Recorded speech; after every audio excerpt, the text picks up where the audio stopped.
It is Tuesday, September 17th, 2019, at the Mendocino Art Center in Mendocino, California. And we are going to have a conversation here in the atelier of the Mendocino Art Center. And we are going to be talking with one of its directors and indeed the founder of the Mendocino Plein Air event, John Hewitt.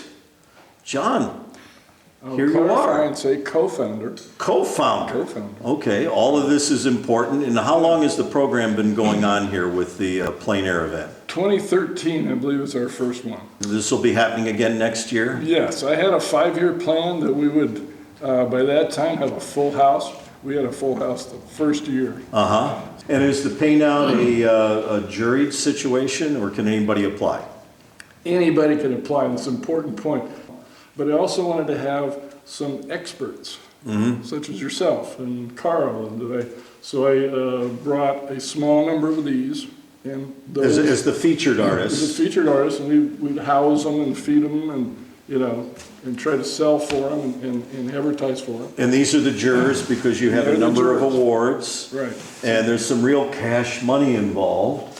Right, we judge Friday afternoon late. Okay, all right. And then big party Friday night, and then the award ceremony Saturday. But in sitting down and looking at your work, John, you are a watercolorist.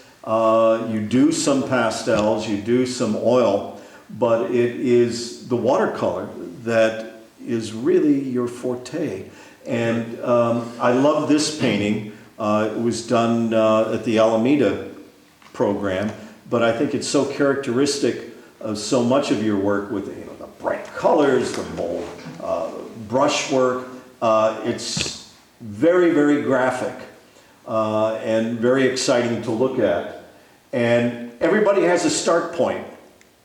And this is you growing up early on. I kept looking at this image thinking, is this a promo for Stranger Days? But apparently not. Have you kept in touch with a lot of your old friends from back in the day? I know where they are. You see the butterfly net? And I had one too, it's out of the picture.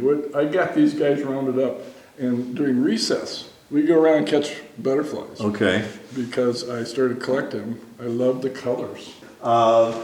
You got a little older. Did you start studying art early on? Actually not. I asked you at one point if there were any other artists in the family, but you mentioned the importance of education within the family, that in particular the church that you went to, right, that you had a lot of doctors and such, and that inspired you to pursue a medical career. Right. Okay, is there any overlap between medicine and art as you see it? The particular field I went into is emergency care. It requires the same skills, as I realized later. And John Singer Sargent, you know who that is. I have my favorite quote of his was, "Watercolor is making the best of an emergency situation."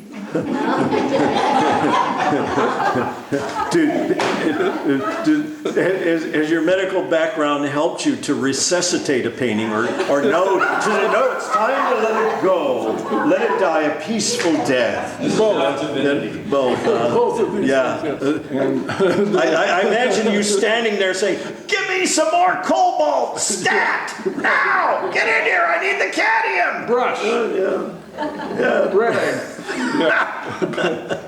And then I let it dry and I redid the top. At the end of the show, there was probably several thousand paintings. That won the top prize. Your mother, your grandmother were artists, they painted? This is great-grandma and her 2 sisters. Okay. Very educated ladies. The one on the right was a first woman PhD to teach at University of Wisconsin. The one right next to me is my great-grandmother, who graduated from Oregon State, where she met my great-grandfather. And she painted. I have 2 of her paintings in my home, which are quite good. They're pastels that would rival any of them I've seen here. So, and this painting was done by your mother or your grandmother? This is my mother, who also Okay. Now, did, you had a show, a multi-generational show that you put together, didn't We you? did, at the college I taught at, excuse me, Pacific Union College. He was the head of the art department there. This is Mr. This man? Vernon Nye, Okay. who was, got me started. I'd finished 2 years of pre-med. So throughout medical school, you kept taking art I classes? taken from him, because I did every quarter, the last 2 years I took his class. But you had a couple of good mentors along the way. This was a paint-out with Millard sheets? Right. Yeah. That's actually Jade Fawn painting. Uh-huh. For those of you who know Jade, I think he's recognizable. That black hair slick back and his dark glasses. And of course, this fellow here. George Post, he was probably San Francisco's premier watercolorist, taught at California College of California Arts and Crafts. You had three great instructor mentors. What was the primary thing you That took was the from them? question I was waiting for. Ah. You have to, I have to go through a progression here of thought. Imagine yourself 40,000 years ago in a cave in France, the Laco Caves, okay? And there's three boys that did something bad and they were grounded.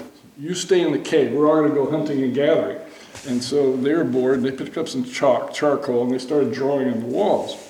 And that was the first cave drawing, imagine. Yeah. And so the tribe comes back and they look, oh, we like that. Who did that? We did that. It's Larry Curly Moe. You did that? Yeah, we did. So it's, well, we want you to do that some more.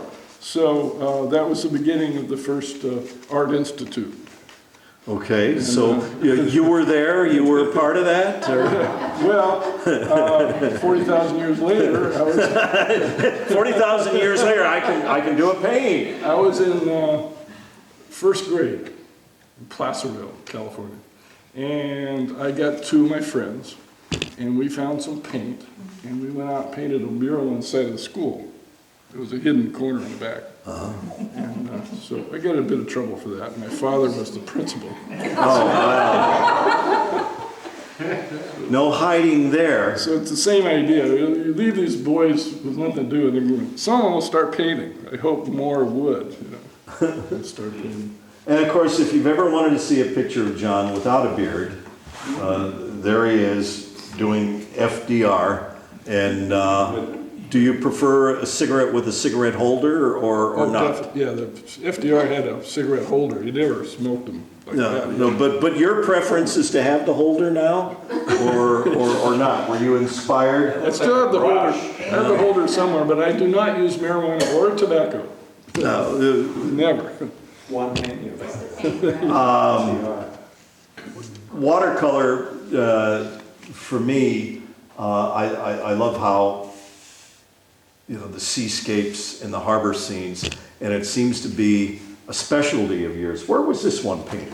This is Noyo Harbor. This was painted from Noyo North.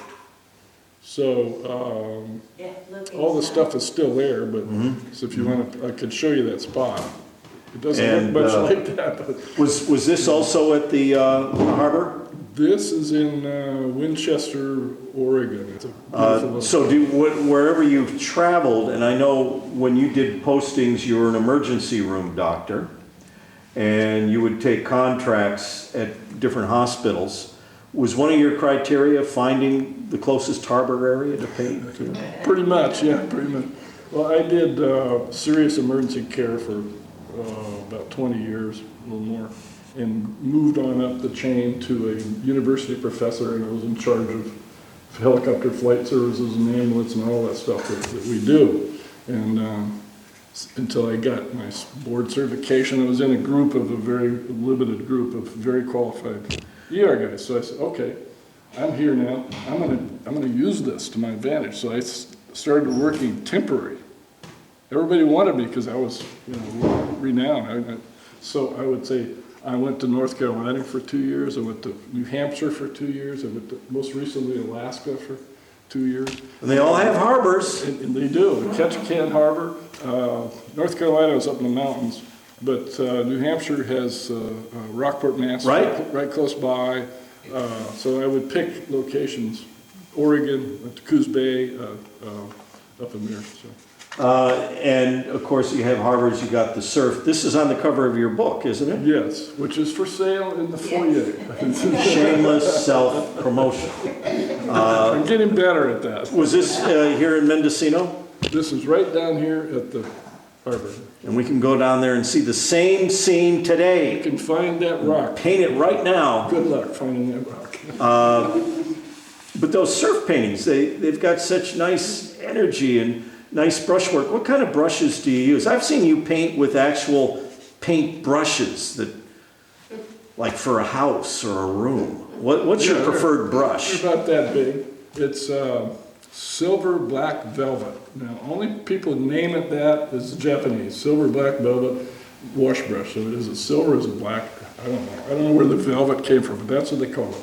And it's a wonderful brush that they have now outsourced to Sri Lanka. But it's still quality brush, and it's a brilliant blend of squirrel hair, which is very absorbent. You saw me with the little squirrel. Yeah. And nylon, because nylon They retains, get the mix. retains its shape and creates the proper shape. Because if you have a pure squirrel hair brush, which I tried to use before that, if you try to paint with it, it turns sideways and it stays there. And you have to push it back. This one, you can do a brush stroke and it'll come back to its original shape. So you have a lot better control of your brush strokes.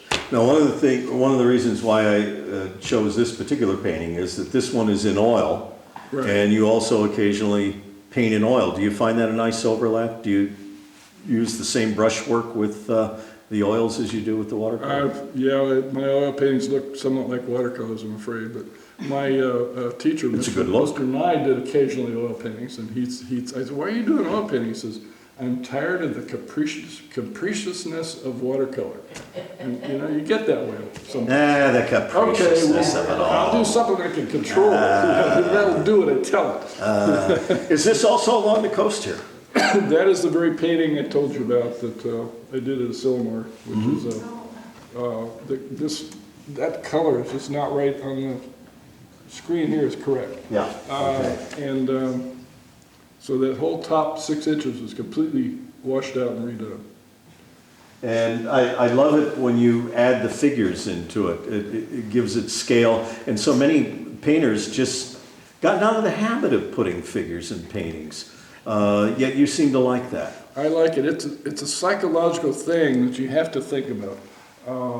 Buyers, some people do not want a painting with figures in it because that means somebody else owns that. And other people want people in it because they're drawn to people and say, oh, there's people that want to go there. So you got to decide which way you're going to go. If I do a really wild scene, I probably won't put figures in it. If I do, it's a fisherman or maybe an animal, a bear or something, because it's way Well, out it gives there. it a focal point, too. Yeah, I use it for that. Shows scale. Some of the same color work and brush work here. Bright colors, bright colors. Not too many people use the bright colors in watercolors, and yet you do. What is that about? You don't have retina damage, do you? No, it's farther back. It's further back. That's good. Anyway, But it's wonderful. I mean, I like the bright colors, and it gives it such an emphasis. And when you go into a gallery and you see some of your paintings, they just pop right off the wall. It's mesmerizing. And here you are with the squirrel. he's still got his tail feathers. He still has it. I got those here. Early on, you wanted to make your own brushes, and none of the local animals would cooperate. But See that bag? I had walnuts and peanuts in it, and entice them and get in the bag and I'd catch them. But the reason why I picked this picture was the fact that you've always had this fascination with nature, and of course all water comes from mountains, and I know your wife is very much a serious hiker, so she's gotten you interested in some areas that you might have overlooked, like these mountain ranges. Where's this one at? This is the Eastern Sierra, which is one of my favorite places in the world. It's a fabulous mountain range, and there's not a lot of people go there, and there isn't foothills in the way. like if you come from this side, there's all these foothills and all these forests in the way. You can't really get to the bare bones rocks and the really dramatic mountains like you can on the east side. It's a lot like the Front Range or the ranges when you're going from Alberta and Saskatchewan, you know, flat, Yeah. flat, flat, and then all of a sudden, Boom. bam! Or the mountains. Alps from Italy going north. Yes. It's the what's the Po Valley and all that. Yeah.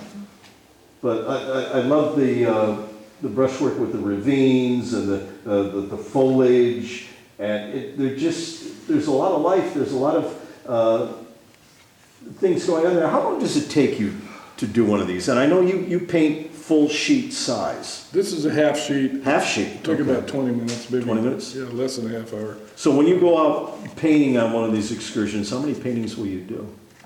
In a day, 4 or 5 a day sometimes, yeah. 4 or 5, between the half sheets and the full sheets. Right. Okay. I love this one because it has some of the elements where I went to school at the Art Institute in Cleveland. Our most famous alumni was Charles Birchfield. And I see hints of that in the trees and the sky. And I love the tree here. It is classic Birchfield. Birchfield is one of my real heroes. I never met him, and I feel bad because I was in medical school in Buffalo, New York when he was still living, and I didn't know he lived there. At that time, I wasn't as big a fan as I am now, but I missed a chance to meet him. But he's just fabulous. Right? If you don't know who Charles Birchfield is, 2 or 3 books of his work available. Get them. Well, of course, here we are. This is a painting that was done in Mendocino here. Yeah.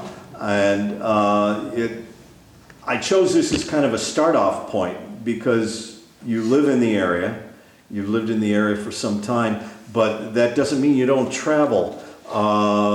You've been to Tuscany a number of times, and you put together and organized tours. I took 3 groups to Italy. In college, again, everything seemed to start at that college. I lived downstairs from a German teacher. And he ended up buying a farm in the Alps of Italy and learning Italian, and his son defected and is an Italian citizen now and is an Alpine guide, the guys that hike all over the Alps and do these paragliding now. And so he organized the tours. So, of course, this is Germany. This is to get through there. And, of course, this is Ireland. We've been there a number of times. I love this one with the bridge that you Yeah, did. that's on the island sky. My daughter, Jacqueline, who's in part of this, went to graduate school in art in Ireland at Galway, University of Galway. And so we went to visit, of course, and You had to. I'd take off and paint. Paint, of course. This one is more local, but I chose it because of the unusual composition, and I just love the look of this whole piece. What about this piece? This is Sonora, California. I was in a gallery there called the Vault Gallery, which is a really great gallery for a while. And this is one of the ones I did there, so I'd have local paintings. And this goes down. You notice the strong pole in the middle? This design rotates around this pole and goes around that way. This is a rotational, rotary design, which is probably the rarest compositional form. Maybe you could give it some sort of medical procedure to enhance it. You know, people could buy it and say, "Do I need a deductible to buy this?" You know. I think I did change that a little bit since that photo was taken. So. Of course, this is motif 1. Yeah. How often do you get to New England to paint? Well, I say I worked there for 3 years, so Okay. Off and on for 3 years. I had when you were doing these temporary, they'd fly me out there for 2 weeks, rent me a car, rent me the nicest motel in town or hotel, and pay me better than I got here. I worked in Fort Bragg for 1 year. I got paid double what Fort Bragg paid me. I got the car, I got the place, I got flown out there with my wife, no expenses. I didn't have to go to staff meetings. That was the big one. and then I'd go for 2 weeks, and I'd take a week and paint, and then I'd come home for a little while and tend the yard, and then go back and do it again. Sounds like a good way to get through life. This one, You have a series, they're very mystical, they're very magical, surrealistic, I don't know what you want to call it. All these shapes and color and light, and what are you looking at here to do? Because they are somewhat different from your standard paintings. No drugs. These I just design the basic shapes and then let myself do whatever I feel like doing. Just let it go. I want to put purple here, put it, just make sure I have contrast and color and put it on thick.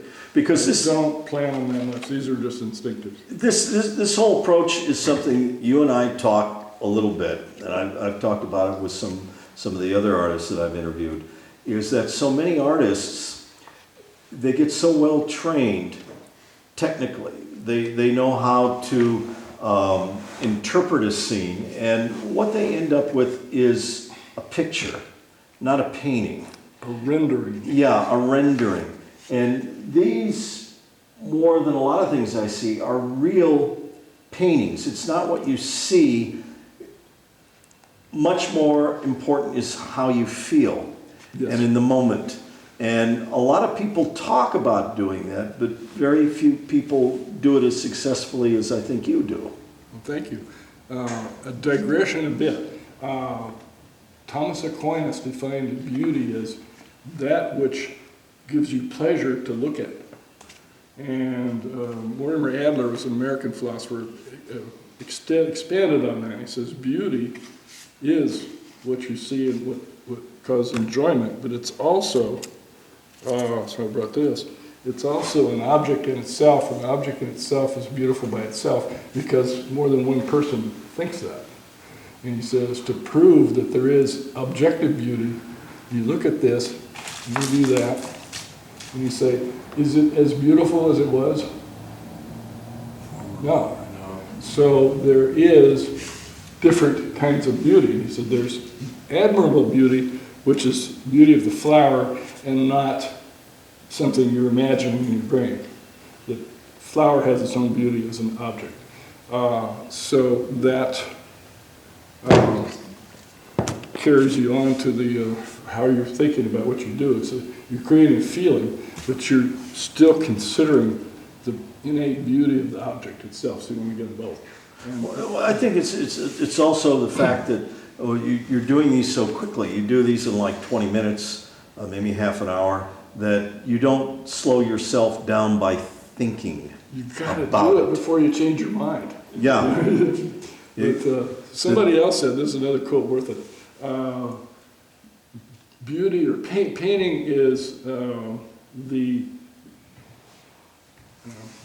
rationalizing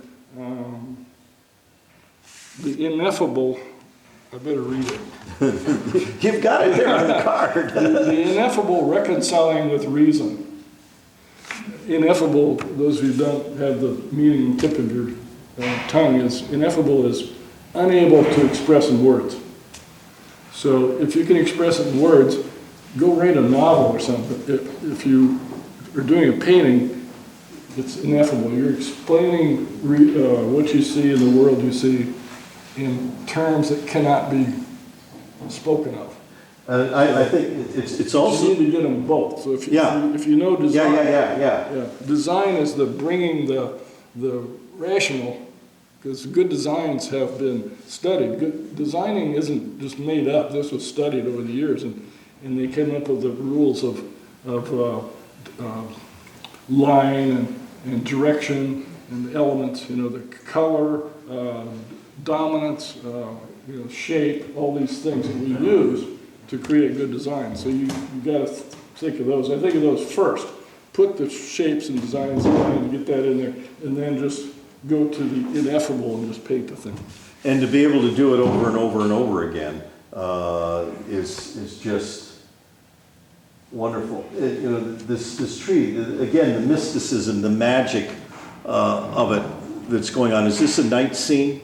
It was painted for the Yosemite class that I give about 3 or 4 years ago, and I had a group twice this big watching, and so it was thrown together without a lot of thought, just a basic plan, and putting in there. But back up a second. That painting was in the Watercolor Artist magazine, and this is the one that Carolyn wrote me a note, says, hey, look at the Watercolor USA show, and this won the top prize, which was $2,500. Yeah. So, And more of that mystical quality, that the wonderful water towers here in Mendocino. And of course, you do have a special technique, which I've seen you do with throwing buckets of water on the paper. Remember back when we did the ice bucket challenge a few years ago? That was, okay, folks, here's a pour it on it. You still use this technique on the paintings? There wasn't any water in it, but it was a good show. No, but I've seen you do it with buckets of water on paper. You say, I got that sucker soaked. Do that first before you paint them. Again, the use of color, and you get involved with a lot of local activities with fundraisers, and this was a pastel, wasn't it? This is a pastel. That was done for a fundraiser. We have a thing called the world's greatest salmon barbecue, which it is indeed, and it's around 4th of July. And there's something called the Salmon Restoration Association, which is about 6 or 8 of us that get together once a month and plan these things. This is a pastel, and back to Charles Birchfield. Any of you recognize what this was taken from, the Charles Birchfield I painting? don't remember the moth. The Sphinx moth and the Milky Way. Sphinx moth and Milky Way, look it up. It's a wonderful painting, and I was thinking of that, and that is a Sphinx moth, but I added a lot more color than he used. Back to the water again. North Carolina, yeah. You see the eastern woods. And I opened with a bridge. I close with another bridge because I love how you do structures. And I think the important bridge here is being able to bring talent to bear, to be able to do painting on this level in a consistent manner. It isn't easy. That's why there isn't more of us doing it. Oh yes, this is the Richmond-Summerfield Bridge at night. And that got me a signature member of Transparent Watercolor Society of America about 15 years ago. And wherever you find yourself standing, John, whether it be in Scotland, as in this case, photographing. I hope wherever you are, you forever have access to paint and brush. Thank you, John.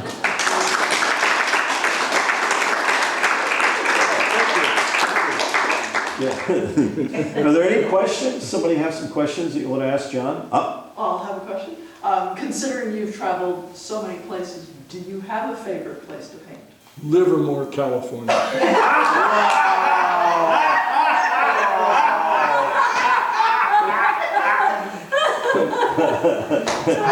why wouldn't that be a favorite place? They live there and they're laughing. Why do you think I'm It's a favorite place for her. No, right here. That's why I moved here. That's it. We are done. We got your names all down. John Hewitt, thank you so very much for having this conversation for my benefit and the benefit for all who will view this taping. Hats off Thank to you. Hats off to me, even if that hat won't fit me.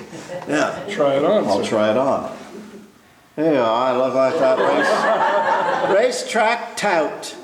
John Hewitt, ladies and gentlemen, watercolorist, artist extraordinaire.